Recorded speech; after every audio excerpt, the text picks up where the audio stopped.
করেছে, সেটা Jamuna television.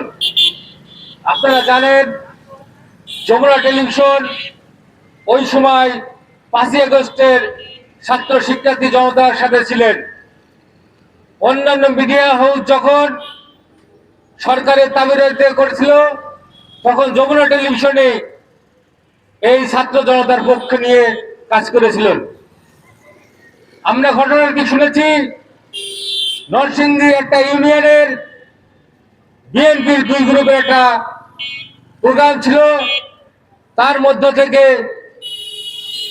Union বিএনপির বহিষ্কৃত একজন নেতা, ইউনিয়ন বিএনপির বহিষ্কৃত সাধারণ সম্পাদক কাইয়ুম, তিনি এই তার বাহিনী লোকজন নিয়ে সাংবাদিকদের ওপর চড়া উতরা হয়ে তার বর্বর নির্যাতন করা হয়েছে। এতে করে এই সরকারের যে রাষ্ট্র পরিচালনা করছে এখন বর্তমান সরকার, এই সরকারকে বিব্রত করার জন্য একটি মহল সবসময় কাজ করে যাচ্ছে। তারই অংশ হিসাবে এই বিএনপির মধ্যে কিছু দল, বেদলের কিছু লোকজন প্রবেশ করে তারা এই নৃশংস ঘটনাগুলো ঘটাচ্ছে।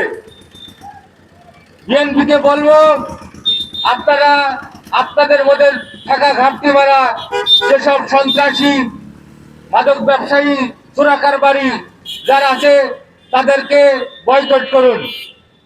আমরা আমাদের সাংবাদিকের হত্যার যে প্রচেষ্টা ছিল, এই প্রচেষ্টার তীব্র নিন্দা প্রতিবাদ জানাচ্ছি এবং এই ঘটনার সাথে যারা জড়িত সকলকে গ্রেফতার করে বিচারের আওতায় এনে এই দেশে প্রকৃত মানুষের বিচারের অধিকার ফিরিয়ে দিতে হবে।